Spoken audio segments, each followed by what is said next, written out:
Welcome to foodies kitchen and blog. আজ আপনাদের জন্য নিয়ে এসেছি সম্পূর্ণ নিরামিষ ভেজ তড়কা রেসিপি। নিরামিষ দিনে খুব সহজেই সকালে জলখাবারের জন্য বা রাতের ডিনারের জন্য বানিয়ে নিতে পারেন এই পেঁয়াজ রসুন ছাড়া ভেজ তড়কা। প্রথমে এই মুগ কড়াইগুলোকে ভালো করে ধুয়ে নিয়ে নুন আর দুটো কাঁচা লঙ্কা দিয়ে আমি কিন্তু প্রেশার কুক করে নেব। বড় সিটি দিয়ে বাকিটা ভাপে রেখে দিলেই কিন্তু পারফেক্ট সিদ্ধ হয়ে যাবে।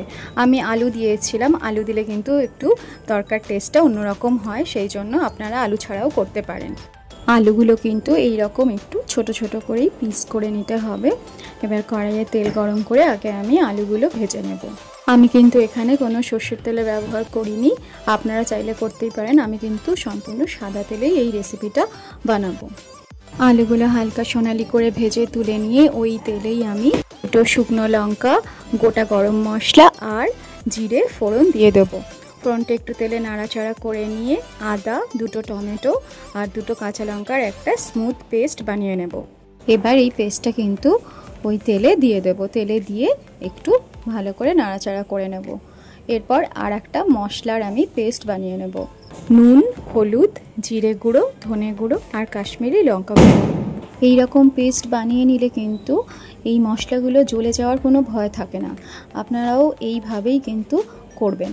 এবার ওই মশলাটা আমি এখানে মিশিয়ে দেব, দিয়ে ভালো করে কষিয়ে এবার ভেজে রাখা আলুগুলো দিয়ে দেব।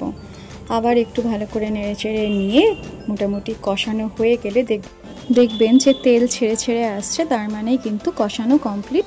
এবার সিদ্ধ করে রাখা মুগ কড়াইটা আমি দিয়ে দেব। এবার আর কিছুই না, ভালো করে নাড়াচাড়া করে নিয়ে এক বাটি মতন গরম জল দিয়ে দেবেন। দিয়ে আবার একটু ভালো করে ফুটতে দেবেন। এবার নামানোর আগে রোস্টেড কসুরি মেথি ভালো করে গুঁড়িয়ে নিয়ে ছড়িয়ে দেবেন ওপর দিয়ে, আর 1 কিউব মতন বাটার দিয়ে দেবেন আর গরম মশলা। ব্যাস, আপনার একদম গরম গরম ভেজ তড়কা কিন্তু রেডি।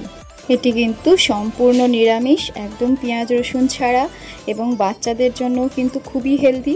সকালের জলখাবারে বা রাতের ডিনারে তো খেতেই পারেন, এছাড়া রুটি বা নান বা জিরা রাইসের সঙ্গেও খেতে পারেন। কেমন লাগলো কমেন্টে জানাবেন, ভালো লাগলে একটা লাইক করে দেবেন, আর নতুন হলে সাবস্ক্রাইব করার অনুরোধ রইল।